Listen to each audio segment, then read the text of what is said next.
Okay, we have limited connectivity. It is 4/28/2024. We are already short on time. I have to do my Uber gig in less than an hour, so I'm going to just open up phones immediately. I have a few things I want to discuss, and as soon as my laptop wakes up, I think it's on strike. Okay, I think we're getting in there. So now, if you're listening on the audio streams, or rather if you prefer to, they will be opening up here momentarily. All right, we're joined by This Is Where It's At, Peace Circle, Shannon Jones, Ted Stryker, the HBIC, King Urbana, Elephant Tusks. So what are we going to talk about tonight? A few things. And by the way, if you're members, I'm uploading videos to the main YouTube channel to give you a preview of what we'll be going into later. In other words, the concept for the IPS morning deprogram was simply to go over in brief what we'll be going through in depth later. So I started that, and if you remember, of course, you will be accessing those videos first, and you can leave comments, links, or ask questions, which I'll address online. So on today's video, which I barely uploaded 20 minutes ago, usually you'll have a lot more time to respond. I mentioned today that we're talking about an upcoming drill in Los Angeles. That's probably the main thing. They're going to be simulating a nuclear disaster in Los Angeles. Most people won't notice. They'll be home watching Fallout, which is exactly what they'll tell you to do. When they detonate the fake nuke in Seattle and the fallout's on the way to Los Angeles, they're going to say, hey, just as we trained, we need you all to go into your basements and just watch whatever's on Amazon, watch whatever's on Netflix in order to know what's going to happen up next. And that's kind of what they're doing. You can look at Fallout as a public education tool, a PSA. In fact, that's what it really is. Fallout is a PSA to let us know that what we saw on his brother's movie, on Jonathan Nolan's brother's movie, Oppenheimer, Christopher Nolan's work, these brothers are just in the business, the family business is predictive programming. But that's coming. So there's a drill, a simulation happening in Los Angeles. I kind of also wanted to discuss the conversion to Catholicism of Candace Owens and the baptism of Russell Brand. So a couple blasphemies. Don't quite understand it unless, it doesn't make sense how these two would both be converting at this time unless you look at it in the bigger, wider angle here where the right-wing agitators are part of the trad right moral panic, satanic panic club. And then the left is all about fear of misinformation and their vaccine worship. Like we kind of figured out their game. And I think thirdly, I want to go over Miles Mathis's take on the Burning Man, Maxwell Azarello. He just put out a piece on this. This was sent to me from Fakeologist. If you're not a subscriber to Fakeologist website, I highly recommend it. He sends out many links that I end up talking about later. And he's someone else who also keeps up with Miles Mathis. Okay, I got a 404 error. Hopefully I can get through on this one. I'll check it back in a few minutes. We didn't really get too deep into Kristi Noem, presidential or vice presidential candidate Kristi Noem. The story right now is that she sacrificed her dog, some kind of pagan Roman festival, and she killed a goat. She had a really bad day. That's been the talk. And she hasn't really apologized. In fact, she doubled down on it. She said, and I want to point out, no, this wasn't a recent sacrifice. She killed the dog and the goat years ago. But the headline just came out a few days ago. And April 25th does happen to be a dog sacrificing Roman holiday, weirdly enough. The goat, I assume, may have something to do with Beltane or May Day. But here's what she said. I can understand why some people are upset about a 20-year-old story of cricket. Yeah, the little kid comes out and says, "Where's cricket?" The New York Times, hilarious, their headline's just like, "Where's cricket? Don't ask Kristi." But her story is sad. Her child comes out, "Where's cricket?" Well, she said, 20 years ago, cricket, one of the working dogs at our ranch. I wrote about it in my upcoming book, No Going Back. It's filled with many honest stories of my life, many good and bad days. What I learned from my years of public service, especially leading South Dakota through COVID, is that people are looking for leaders who are authentic, willing to learn from the past, and who don't shy away from tough challenges. My hope is anyone reading the book will have an understanding that this is just the beginning of it. Her explanation for why we should take her willingness to murder her dog and goat as a sign of her leadership ability. She's willing to get her hands dirty. She said, Cricket had shown aggressive behavior towards people by biting them. I decided what I did. Whether running the ranch or in politics, I never pass on my responsibilities, even if it's hard and painful. As I explained in the book, it wasn't easy, but often easy isn't the right way. So, of course, this is not being looked at as an act of mercy, but it's looked at as kind of psychotic. And why would you even advertise such a thing as a selling point? But it is. I think it might be a selling point. Buzzy Hummel says, have yourself a happy witches' night in a couple days. Yes, in fact, interestingly, I just had a conversation with Armin Ree. We did that podcast he does called Prognosis. And we were discussing Beltane, and I was just making the point that there's going to be some kind of actions on the streets politically that are fulfilling the purposes of these occult pagan rites, which I think might even be the real purpose behind the political chaos. Strangely enough, I mean, I don't think it's a coincidence that International Workers' Day is May Day, which is, of course, Beltane or the high point on the witches' calendar. But I was looking at this as what are we going to expect to see?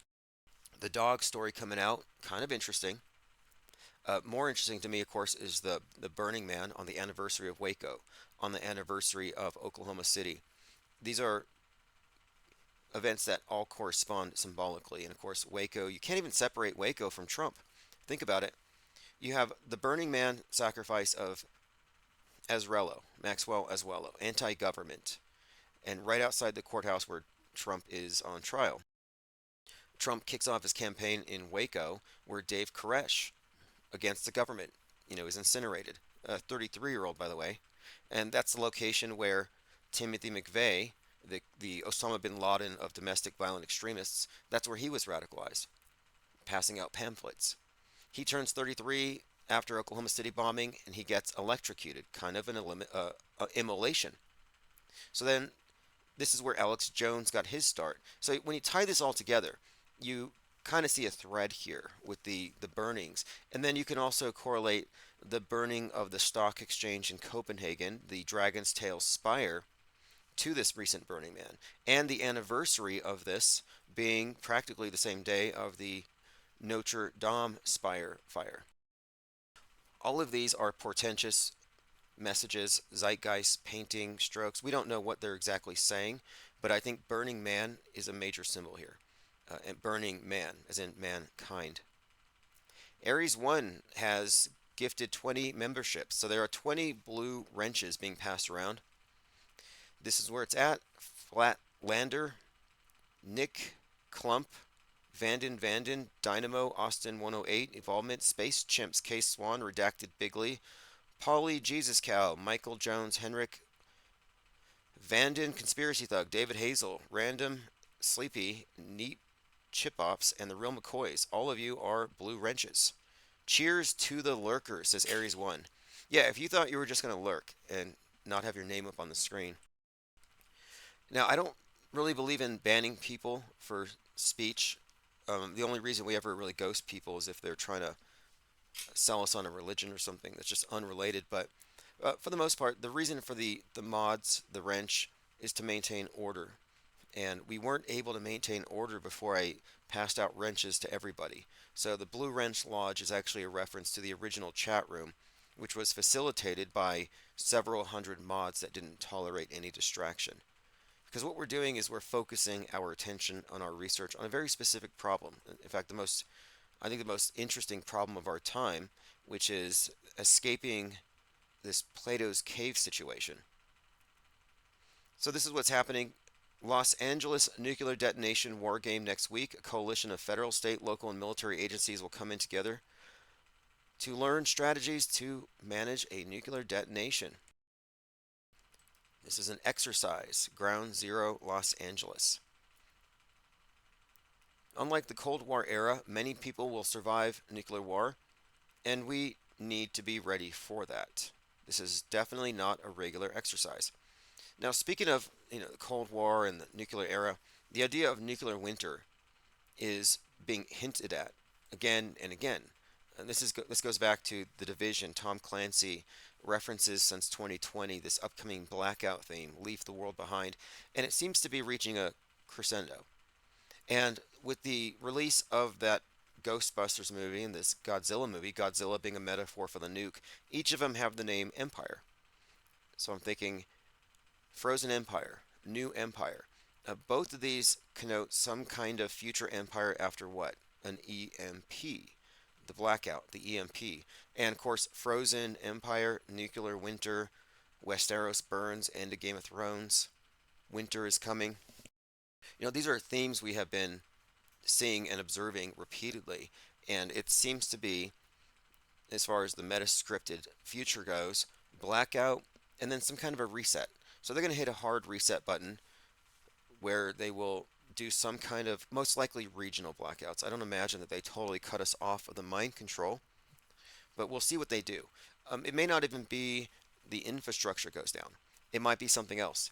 It might be voluntary or mandatory, like what they did after the Christchurch shooting and they blocked certain websites. So it may just be an internet quarantine, an internet operation like the online equivalent of a lockdown. I kind of suspect that might be the case, and they've kind of trained the public to the idea to believe in and to accept the idea of the mind virus. And the public has accepted the premise that you take care of mind viruses the way you take care of regular mind viruses. And I would even argue that the entire objective of the pandemic was to introduce thought crimes to a public who wants thought crimes dealt with. They want leaders who will be tough on thought crime. And I'm seeing that kind of sentiment on left and right. I heard Matt, I think is it Matt Wallace, he's just blabbering on his podcast about how I believe in free speech, but I believe in freedom, but okay, well, you don't believe in it then. Okay, let's continue. Conscious Daughter says, what about The Simpsons killing their character off 35 years, 421, 2024? Yeah, I heard about that. The Simpsons killing off one of their characters. That cannot be a coincidence considering how. Oh, Larry the Barfly. The Simpsons is weird. I mean, is Bart like 45 years old? I mean, how many seasons have they had and he's stuck in this eternal like fourth grade or whatever? Really sick. Now, about this, this is interesting because, of course, the Burning Man, Maxwell Azarello, mentioned The Simpsons multiple times in his manifesto. And this has been pointed out that this guy was a conspiracy theorist and that made him go crazy. And everybody knows that the canon of conspiracy theory accepted predictive programming always, addresses Simpsons. Something happens in the news.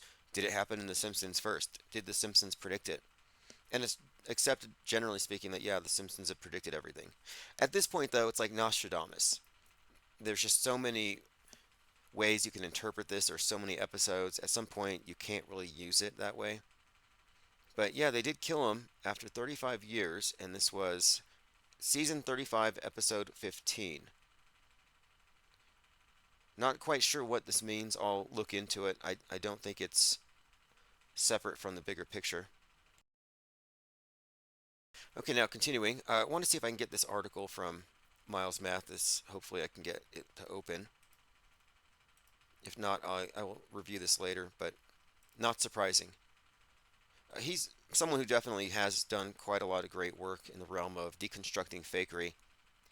The only flaw I see, not even a flaw, but the only divergence we have is that I think he's just totally dismissed the idea of an alternative cosmography, that the globe is probably not a deception or something. Like, and I don't care. If someone is still stuck on the globe model, that's fine. I don't have an issue with that. It's not that big of a deal, but it's just incoherent to suggest that they fake everything on the ground, but once they get up above a certain altitude, you can trust all that. Like, there is a leap of faith that one still takes in trusting the framing of the big picture. And it's not like it's a different company. NASA is mind control, and I think they're behind psyops ultimately. above and below. Okay, let's go ahead and continue here. So the Simpson prediction, Larry was the town drunk. Now I don't have a whole lot of information on Larry the Barfly, but I'll get a picture and maybe he looks like this guy. Maybe he looks like the Burning Man. And by the way, we had done a lot of research into how you could fake and stage a burning. These are called naked burns, and it's a well-known and established technique. It involves a gel they call Zell gel. It even goes over the skin, and they're able to light people on fire. So everything you saw was pretty consistent with well-known and established special effects. Nothing outside of that. The entire thing seems to just be more or less a movie. And it explains why the hair didn't burn. It explains like kind of why he looked like he was coated in something. And it was Zell gel. All right, let's go ahead and catch up on minds.com/Infinite Plane Society. Again, we're looking at the upcoming drill in Los Angeles. Let's take a look at this one. Now, as far as Christy Nome killing her dog and goat, I I do think that these stories are released on time. Like I think there's an intention here. In fact, when I saw the story, I thought there has to be some kind of meaning behind this dog being killed. And Cubstar had posted a reference to the upcoming Roman holiday, which entailed the sacrifice of a dog on April 25th, and it was pretty much on that day. Rolling Spice says, any thoughts on the derailment 2 days ago on the New Mexico-Arizona border near I-40? Not anything yet. The fact that I haven't heard any major narratives about it, no toxic airborne events, no intimations of terrorism, I'm kind of inclined to think it's real.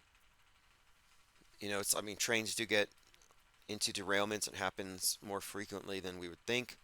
But if it's not dressed up with crisis actors and agenda, I tend to think it's a legitimate accident. However, Arizona is, of course, a really key area in this entire story with Kerry Lake, election disputes, and open borders. So there may be something to it.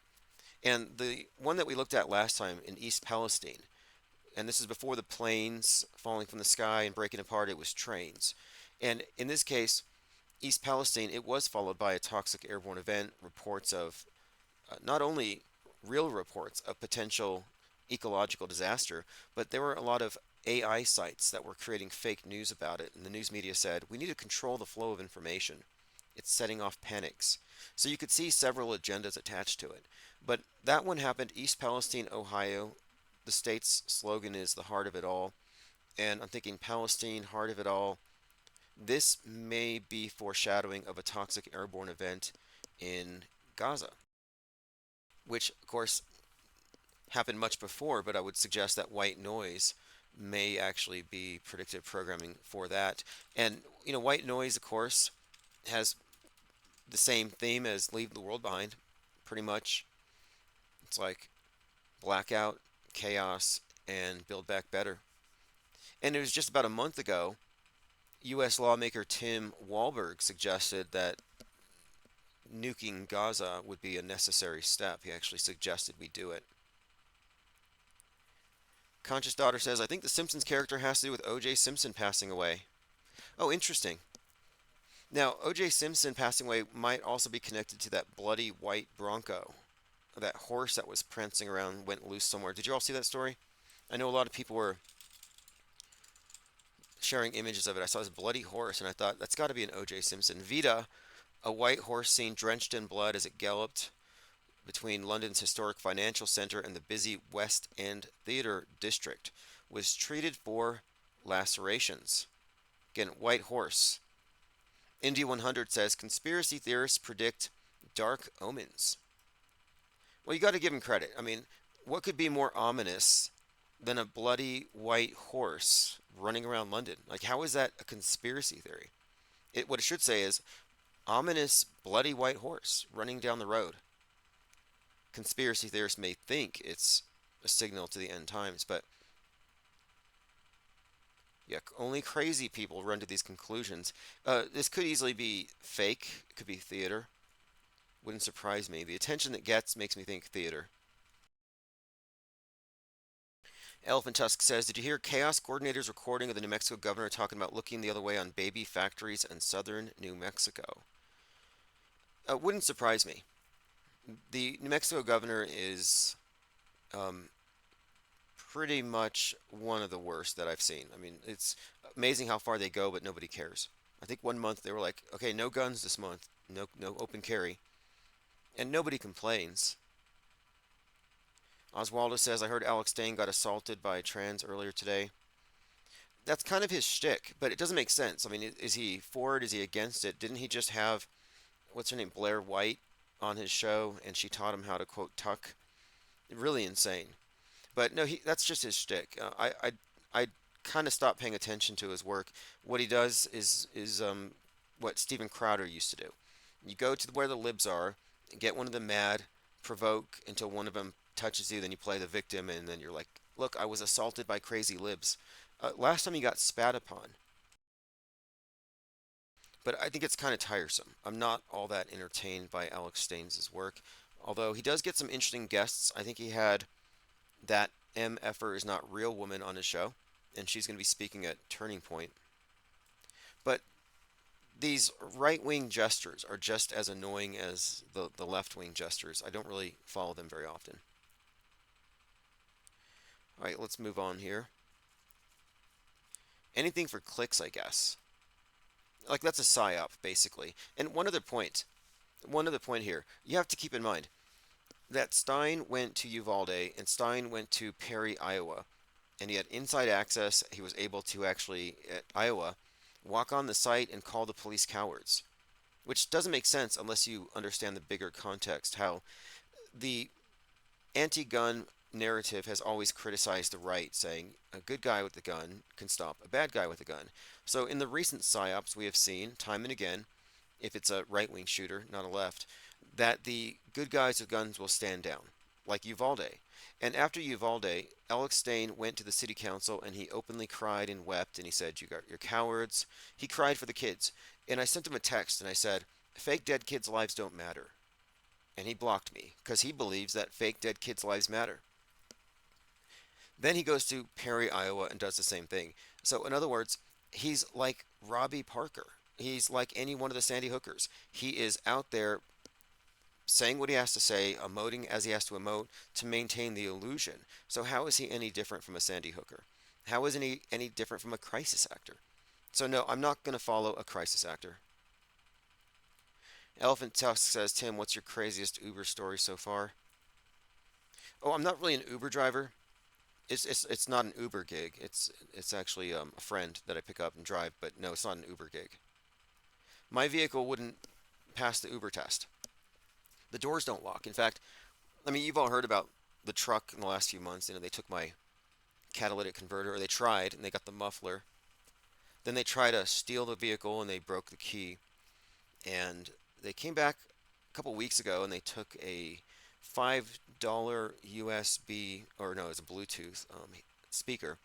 But I realized that even though I have a wheel lock on, I have a club, they're still going through the vehicle because it doesn't lock, like almost every evening. So I'm thinking maybe I should start leaving snacks, like right there on the middle, maybe on the dashboard, maybe some snacks, bottled water. But no, it's just strange here. There's something going on in the parking lot down there where once they had security here, it went away, but the security was, for some reason, their contract wasn't reinstated. All right, let's continue. Don't want to get distracted. We're not here to talk about what I'm doing necessarily. This channel has always been about the direction we're taking this. And one of the things we're doing is examining the world stage as such, which is a false model, and we can look at the different frames of reference existing within it, the boxes within the main box. And one of the things I've been picking up on is, and David Icke has drawn a lot of criticism for commenting on this stuff, but you see a lot of these right-wingers just flexing their Christianity. So here's Russell Brand, who is getting baptized. And then you have Candace Owens, who has now become Catholic. Now, the reason why they're doing this is because far right, alt right, is part of the bifurcated Psywar. Godless left has a new construct for evil and sin, that being misinformation and virus. Their concept of salvation comes from science and media, of course, the injectable Eucharist. The right, though, is moving towards the idealized past and traditional concepts of sin, which is why they fear the left, because they believe in social contagion, that you'll catch their sinful lifestyles or you'll catch their non traditional views and you'll catch feminism. And so you have this dialectic they've set up. So Russell Brand and Candace Owens converting is all just political posturing. They clearly don't mean it. This is blasphemy, if anything. And I don't know where you would baptize somebody like Russell Brand, hopefully a sewage treatment plant. She said, I'm just learning that Russell is getting baptized. This is amazing. God is at work. Difficult to put to words the spiritual urge I felt last year, an overwhelming understanding that this is a holy battle of good versus evil. Now she's good. Now he's good. Now, David Icke chimes in and he says, why do you have to convert to the Roman Catholic Church to be spiritual, Candace? A church that has a long history of doing evil against non believers and controlling its followers through fear, guilt, and the imposition of a specific belief system from which they must not waver, headed by popes promoting the very agendas you say you oppose. It makes no sense, real Candace O.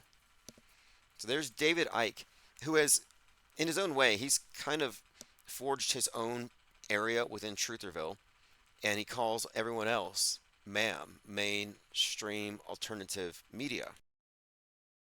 Now, he's not over the guardrails. He is not calling things fake. Everything's still real to him. But he is kind of setting up his own thing. I'm not sure if he's going to bring back the reptiles, but he's calling out, I think accurately, this disingenuous posturing. Oh, look at this. A decentralized party says something is off with this lockstep Christo grift narrative. Why are they all doing the same thing on camera? Christo grift. I like that. Oswaldo says joining religious fundamentalism is so hot right now. And I want to point out that the left isn't a religion. The mainstream media has supplanted all the old religion. It has all the same components. It has its own heaven, its own salvation, its own priesthood, its own eschatology. So there is this idea that the right is religious and archaic and the left is progressive, and that's all a lie. They're dressing up the Dark Ages with the appearance of science. Plain Dakota says, have you ever considered going on stream with the studio setup? Yeah, I have that now. In fact, I was setting it up today and testing it out. We have a new mic. I have a webcam, and what I'm working on now is content for documentaries. And right now I'm working on a QAnon documentary, Doxing Q. And I'm setting up to do more work in-house because I think I can get more work done if I have this set up to do interviews right here on the spot. And I think the interview format for this documentary is far more appropriate than me just reading off facts, which may not be as entertaining as hearing it broken down into a conversation. But yes, the next step is definitely video because we're also at war with the misinformation armies out there, just these faceless, anonymous trolls spewing nonsense 24/7. I think that fake people like that, forgettable accounts like that, are easier to ignore if we can kind of take over the space with a realer presence. And I think real needs to kind of push back against fake, especially now that anybody can deep fake their way into this thing. Reality has never been more hackable. And there's that individual from the WEF who said that we are hackable animals, or we're gonna be. We already are. We're definitely hackable animals. Every hyperstition, every false belief is a way of hacking into your mind.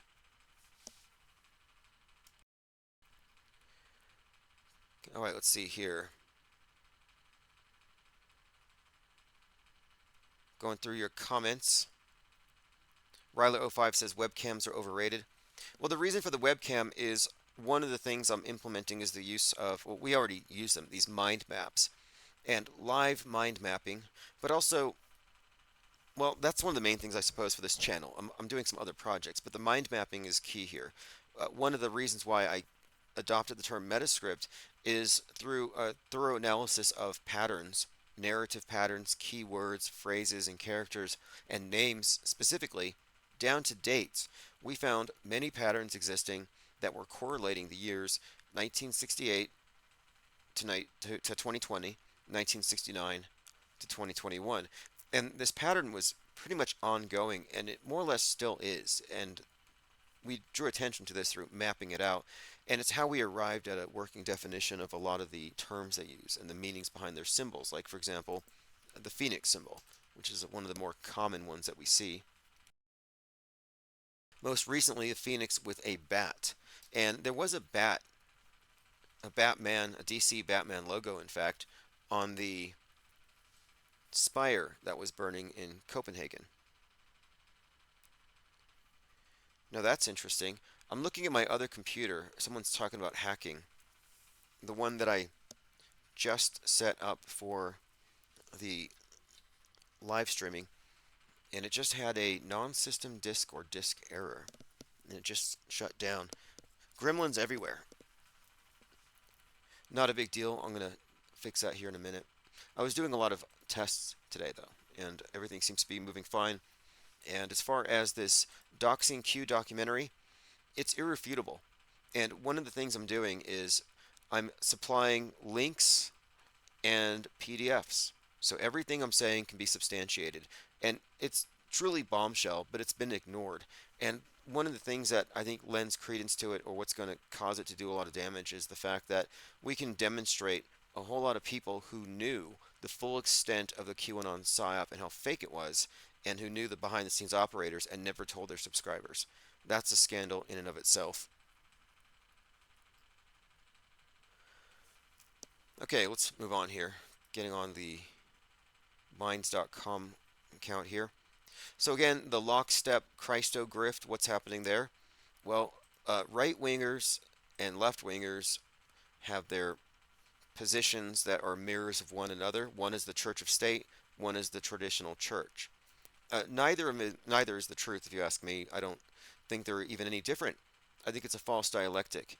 Someone last night on the live stream asked me, "Do you believe in God?" And he didn't specify which God, because of course every God believer believes that their God's the only God and everybody else's God is the devil.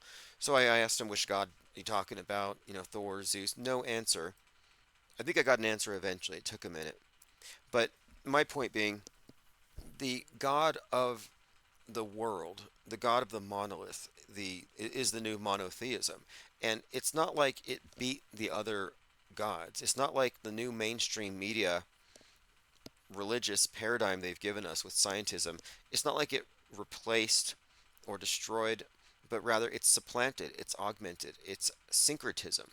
They haven't phased out. This is just a new iteration of the same. So that's why I'm kind of looking at it as all religion seems to be part of the same thing. It's all mind control. It's all mind shackling. It's all centralizing world view creation, a monopoly on worldviews. So I'm not a fan of religion, whether it's mainstream media or the traditional religion. So I'm not jumping in the baptismal waters there. You won't find me swimming in the baptismal waters next to Russell Brand or kneeling in the pews next to Candace Owens. I don't buy it. In fact, just that these two individuals are let in so thoughtlessly suggests that their standards are too low. I don't want to join that club.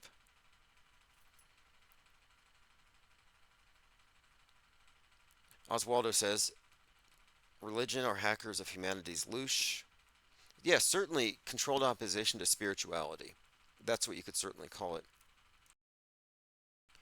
And if that offends or shocks anybody who's religious, I would have to ask that you say thank you to me. Because the non believer, the doubter, the skeptic gives you the opportunity to really think about and question and therefore solidify and strengthen your faith. Or it liberates you, whichever way it goes. But that won't happen without the friction of debate. And that's one of the reasons we do this channel. Austin 108 says, "Do you believe in the plasma apocalypse?" I'm not a believer. in any kind of end of times doomsday scenario. I find it entertaining, and I wish Netflix would hurry up and do a movie on it. This hole opening up in the sky, and everybody and everything gets sucked up into it. I don't know the full extent of it, but I remember it was a thing. But that was around the time that I said that I wanted to break away from the doomers, the doomsday cults.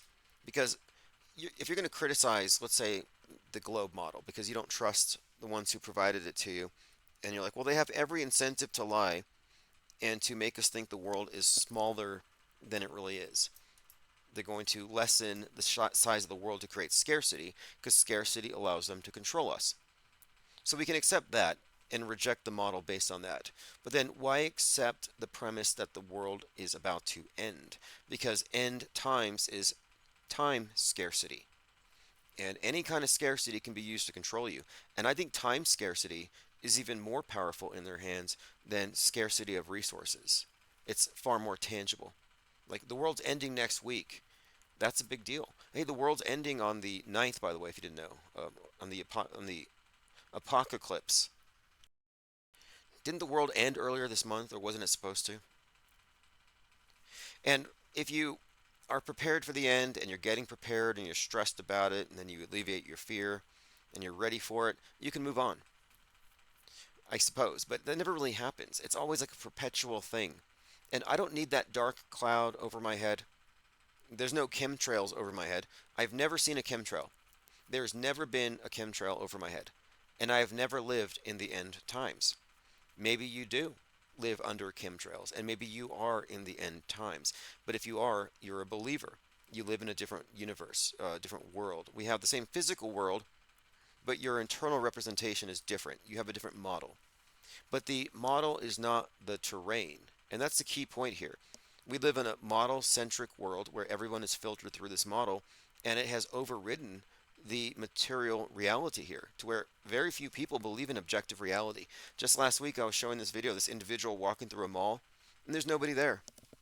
And he's like, there's no way this can be real.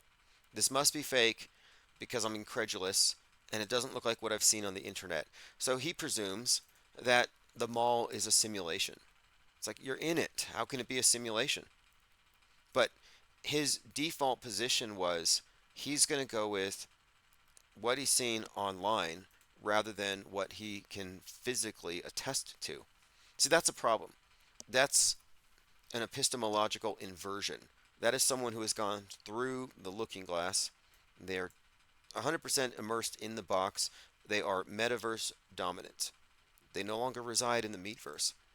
And there was a time when that kind of split from reality, that schism, would be grounds for having one put in a padded room until they could restore some sense of orientation with reality itself, but not anymore. Not anymore. In fact, you're more likely to be a candidate for a padded room if you're not split from reality, because sanity is now a matter of agreeing with the consensus.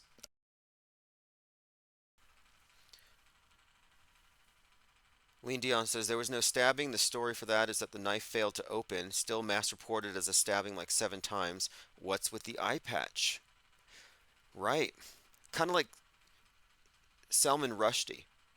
Salman Rushdie, 33 years ago or before he was stabbed, there was a fatwa. They said, we want him killed. So 33 years later, for $3.3 million, that's how much the reward money was, he was stabbed, and he emerges with an eye patch. Very dramatic. He's writing a book about it. In fact, the book may be coming out here soon. But my point being, it was very dramatic. It was in public and probably fake. It could have been one of those knives that collapse when they stab. But I heard about this priest getting stabbed and the controversy around it, and was there even a knife? Was it faked? Was it a psyop? All indications to me would suggest psyop, especially when it's talked about, of course, so openly. Generally when you have a crime committed, the media doesn't have the full story, the backstory, the manifesto, the interviews with the families. They get all that stuff so fast when it's fake.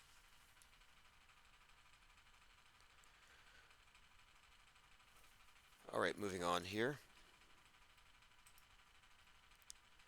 So someone asked me if I believe in the plasma apocalypse. The answer is no, I don't.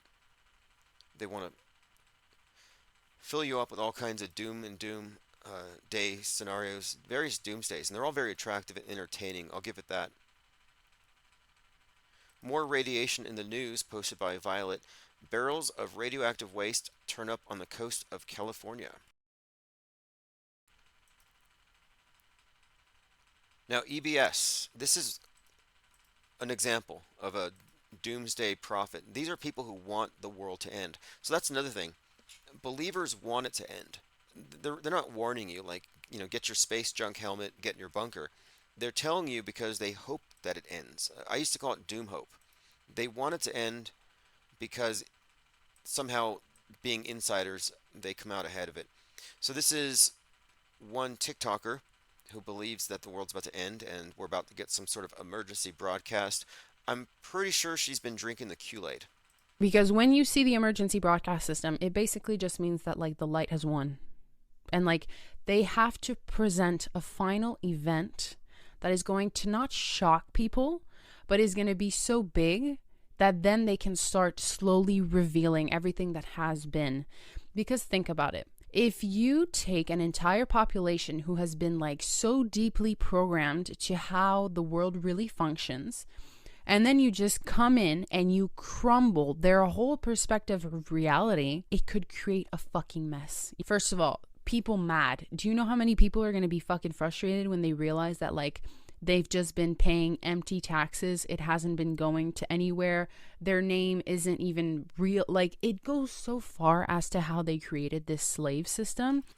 Now, she also believes in the stuff about how your name is somehow not your name. It's your somehow cattle, your stock, and that if you're able to cash in on it, you're worth millions of dollars. A lot of people will talk about this stuff, but nobody does it. Very interesting.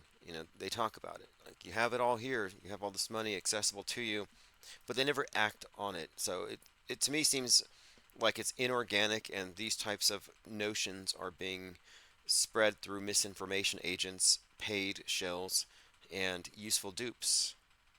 A lot of people are going to be enraged when they realize this. So it could be chaotic. I'm not saying it's going to be like post apocalyptic and like all this crazy shit. And if you have no idea what the fuck I'm talking about, basically, if you didn't know, there's like a bunch of evil shit that's I don't think this could be any more vague. A bunch of bad stuff, good will win in the end. We're going to be liberated, energetic shifts, blah, blah, blah. It's some very generic, new agey stuff. I think you got to be really high to fully appreciate this. I'm not right now, so I'm not. curious. Have you been feeling an energetic shift? Because I feel like I'm not grieving the I can't finish it. I can't finish it. But there's a lot of this, and it's all about we're not going back once the aliens come down. I don't know how people aren't tired of this, but it all begins with a blackout, which they're hoping for, and then an emergency broadcast. Nothing new. Oswaldo says, is doom hope wrong? I find myself doom hoping. It's not that it's wrong, but it's been programmed. I would call it cultural pessimism. Like the world's about to end. Everything's going to change. And the thing is, you don't really believe it. I mean, there are some things you can say you believe, but maybe it's just wishful thinking. I had someone really try to convince me that there's an eclipse coming, an apocalypse.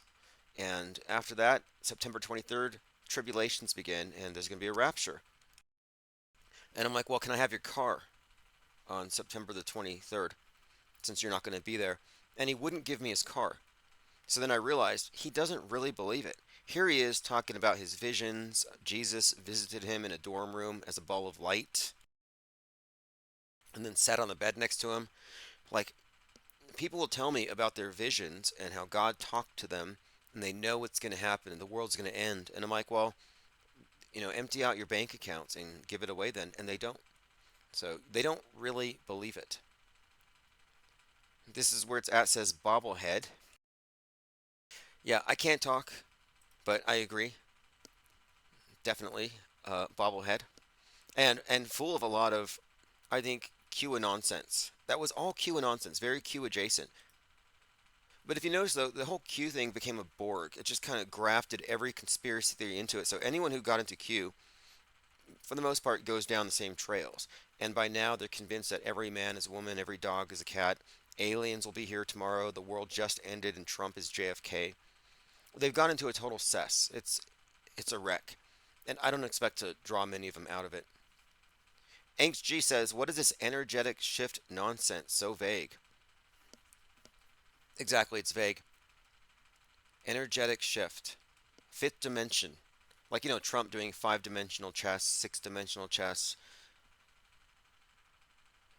Catastrophic wishful thinking says playing decoded. Now, if you're doom hoping, it may be because maybe you're looking around and you're like, I hope this doesn't go on forever. Like you hope somebody pushes the brakes on the insanity. And I think that's kind of what they want you to think. There's a lot of movies where, the metaphor is the West is like a train run wild. The derailments actually are symbolic of this, and they've been making these correlations that we're putting profit over people, greed first, we're going cheap on parts, that's why planes are falling apart. So, like, we're given every reason to think that we need everything to just stop so we can breathe. And I kind of stay away from that kind of thinking, though. I think it's deliberate. They want you to hope for an end. But in other words, you want there to be a reality check. And who doesn't? I do too. That's one of the reasons why I want to really make this expose on Q get out there. Because a lot of people need a reality check. They don't believe, or they won't believe it until they see it. I mean, the scale of this cult mind control is a thing, and it can be scaled up. Alternate reality games. And it's really intriguing when you look into this because alternate reality games have been around for some time. And there was one individual, his name is Jim Stewartson, who did an alt reality game on behalf of Nine Inch Nails, where the fans got involved with some like online forum and they just get brought into this belief that they're participating in something. And anyway, it's not all that different from Q. You go online, now you enter an alternate reality where they tell you, oh, by the way, Democrats are vampires and they eat babies. And Trump was sent by God and he's going to save us and he's working for the dead Kennedys who aren't really dead. Now, that's insane. If you were the only person in the world that believed that, you would probably be in a padded cell. You'd be medicated. You'd be getting therapy for your persistent delusions. But when you go on the online space in the metaverse, you'll find tens of thousands of people that believe you. And if you say you agree with them, you get love bombed. All the cult members come along, pat you on the back, retweet you. Now you have way more friends online than you do in real life. And unlike the people in real life, the ones online agree with everything you say. That's how cults are formed. And the constant looking for the end of times, the predictions, the Kabbalah, the numerology, the calculating, the secrets behind Trump's tweets, that's all typical cult behavior. And then you look at the grifting that goes on, they're being hit up with a lot of Ponzi schemes. The whole thing is a Ponzi scheme. They're investing their social capital, but also they're being hit with all sorts of cryptocurrency stuff and med beds, fake medical cures, and the false belief, and this is big in Canada, that you're never going to have to pay another bill again because governments are all fraudulent and they're going to have to pay it back. So you have the QAnon queen of Canada, Romano Diddaloo, and she's telling her followers, I just signed a decree. You no longer have to pay your electric bills. Well, now all these QAnons who are hoping for a blackout are getting their blackouts because they're not paying their light bills. This has been going on for a few years. Then you add to this the messianic Trump figure who's been deliberately created. This is a Christ typography. I never fall into the spell of thinking that Trump is just a businessman. He's just a businessman who got into politics, or he's just a corrupt politician. No, he's an actor in season 33 of The Apprentice. And right now, he's playing a role just as he has been his entire life. There is predictive programming and scripting into the Trump character going back to 1958. Nothing he's doing is organic. There is no change in the system. People aren't waking up. None of that stuff. So the idea that it's going to end and you're going to get a resolution, no, you're not going to get a resolution. It's not going to end. Someone asked, well, what's the worst case scenario? Well, the worst case scenario, there's no nukes, nobody died, nobody cried at fill in the blank event and every single event you can think of. Most of the things that can supposedly kill us don't exist, whether it be climate change, planet killing asteroids, aliens. So when you really get down to it, the worst case scenario is not going to be anything that we have been shown to be worst case. If anything, the worst case scenario, and this is what I said, is boredom. You'll live your life without ever finding the purpose or the meaning, perhaps, or you'll get bored because you won't know that there was one. That's the worst case scenario. Being lost in the sea of irrelevance, de-individualization, you got this Truman Show, you forget who you are, you kind of become a drone. I think losing your soul, how about that? That's about the worst thing I can imagine happening. Boredom, but boredom is a huge part. I don't want to be bored, apathetic, and that's kind of the thing too. The people who are stuck in this believe it all, but they're also apathetic. So they believe in all the scary stuff, and it's all going to end. We're all going to die. We're all just apes with big egos. Nothing means anything. They believe all this stuff, and yet they're still able to sleep at night. I'm like, wow, if I believed any of this stuff, I would be hyperactive. I would be red pill woke on the corner with the sign, the end is near. I would be suing the airlines for chemtrails. I would not be passive and apathetic if I believed half the stuff the residents of Trutherville believe in. Which makes me wonder, do they even believe in it? How much do you really believe in it if you're not active? Portal says Canadian prepper aka Net has predicted the end for 16 years going. He sells more iodine than Alex. You know what he's selling? Or he's giving away for free? He's giving away toxic misinformation that has a real effect. Placebo effects, psychosomatic, the cumulative effects of stress. In other words, he's doing the MSM job for them. The mainstream media pumps their audiences full of all kinds of toxic propaganda. Alt media is for the people who don't trust the mainstream. Hey, these people aren't being poisoned. They're not being brainwashed. We need some alternative views that appeal to them. And so Trutherville is really just repackaged mind control terror propaganda. And you're welcome to try to prove me wrong on this, but show me a truther who isn't trying to pitch some kind of fear to you. And they'll say, "Oh, I'm not afraid. I'm just trying to warn you." Well, then you're afraid.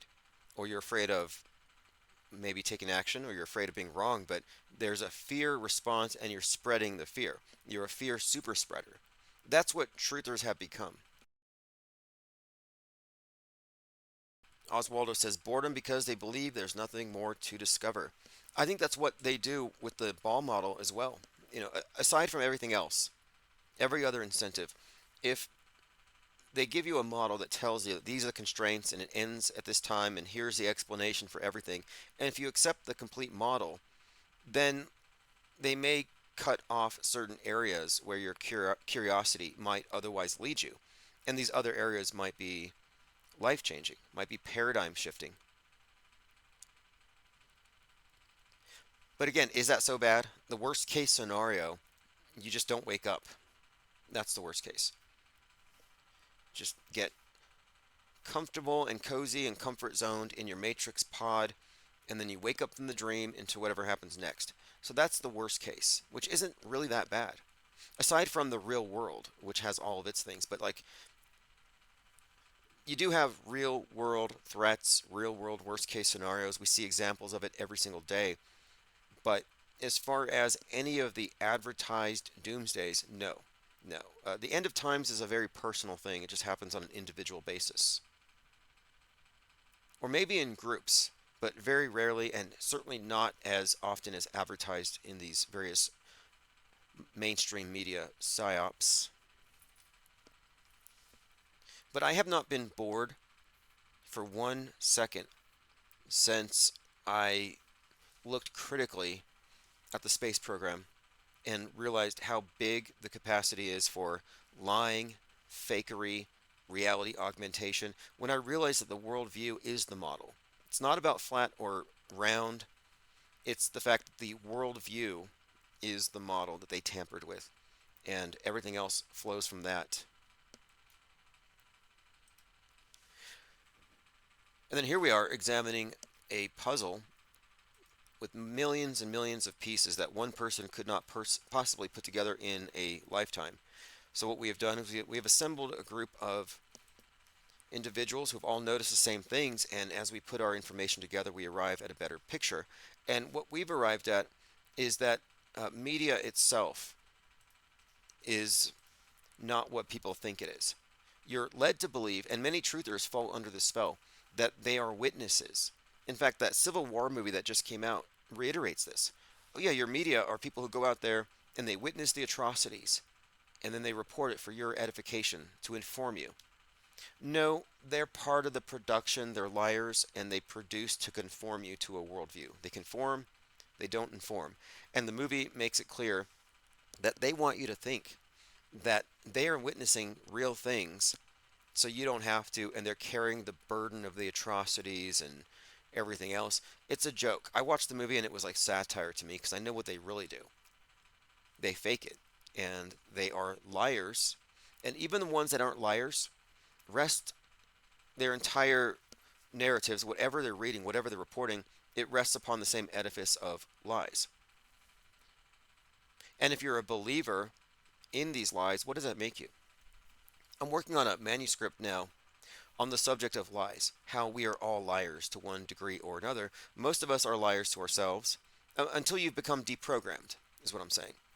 And it's a harsh word, but when you can look some regular person in the face and this person's a liar, it's kind of jarring, but it's true. But the difference is, are they witting liars, unwitting liars, just carriers, people with no reason to realize they've been lied to, and these are consensus lies. So there's various degrees of lying. Intentionality, malice is also something to be considered. So you have innocence. There are innocently, spread lies.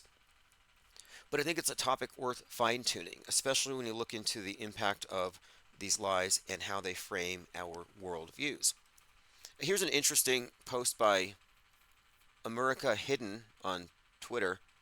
Words are spells, hence it's called spelling. Words are magic, magic is like music. Spells are cast, music is broadcast. Learn defense against the dark arts below. And he does a lot of great work on symbolism, making the case here that, and we talk about this quite often, that even though we may not be consciously aware of everything that we're perceiving, everything that we're perceiving ends up in the same place, that it all goes into our subconscious where we are programmed. And our subconscious is what they fill up with the imagery, the emotions, the narratives. They basically drill you on a subconscious level for what you're going to do in the future, what you're going to believe in the future. And we take in media passively, and I'm saying that's actually the fundamental mistake. You accept it as an authority, you're a passive recipient of programming. When you're aware it's a liar, a pathological liar, then you can watch it in a more active sense, where now you're on guard against programming. The world stage show is largely a magic show, and it only works on you if you stay in your seat and you look at it from the perspective designed for it to be viewed from, because it's all illusion.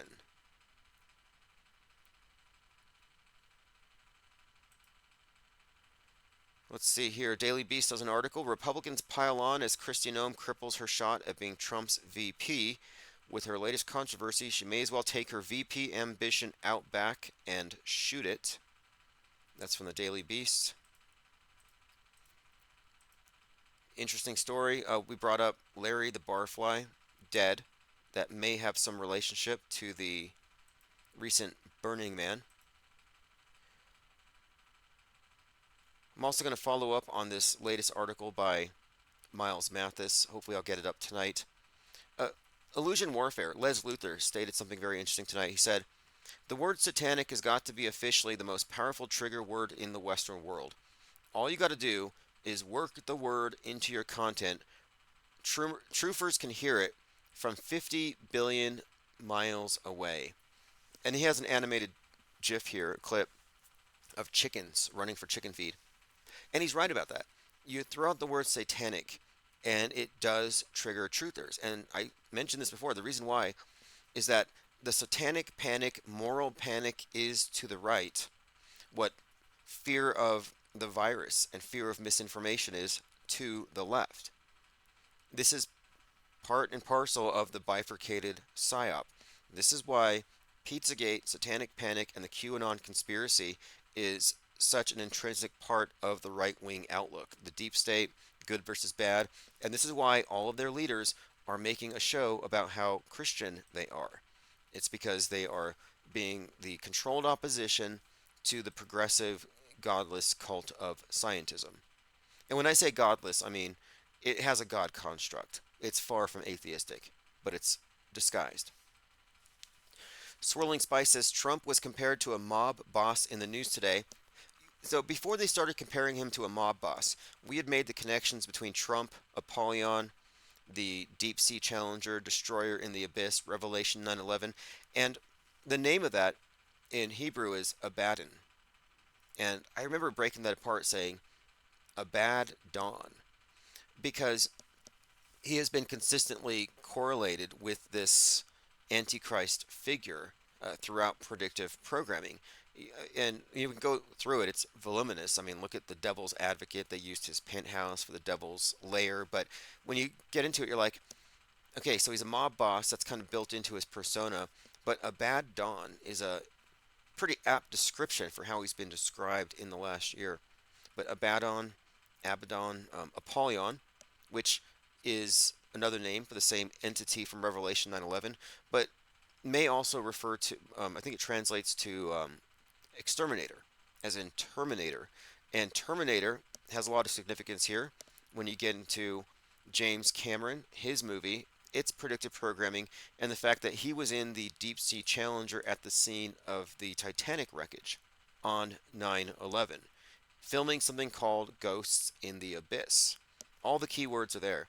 Revelation 9/11 mentions the abyss, the destroyer in the abyss, and he's there at the sunken Titanic, which is a metaphor for the West, as was the sinking of the Twin Towers. His Titanic movie had predictive programming for the Twin Towers sinking, when the Titanic breaks in two, has jumpers and everything. We've examined this at length, but you're absolutely right. The Trump being compared to a mob boss is very significant, and it's all part of the buildup of this persona. It's funny how he's openly described in the media as Christ, and that has been joked about. It's often talked about. His own followers think he is Christ, when he's not considered to be King David or Moses or God. But it's funny how publicly it's admitted that, yeah, they think he's Christ. And yet, when you look at the predictive programming, it's completely the opposite. Okay, I have to head out. I have a previous engagement, but we'll have more time tomorrow. If you are a member, and I was going to say thanks, of course, to Aries 1 for inducting a couple dozen new Blue Wrench Lodge members tonight. I'm going to be uploading videos before, pretty much every day, to give you an idea of what we're going to talk about later, and you'll be able to leave questions and comments for me to read live online. So I look forward to reading your comments, and also, if you want to get the archives, just go to ips.monster, since I don't store them on YouTube because, of course, they hate us.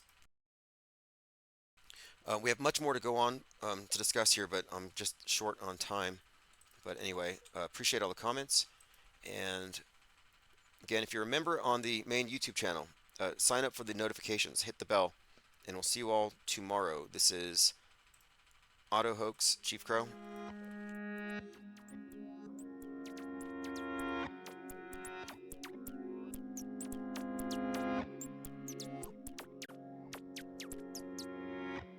I'm on Auto Hoax, and it feels so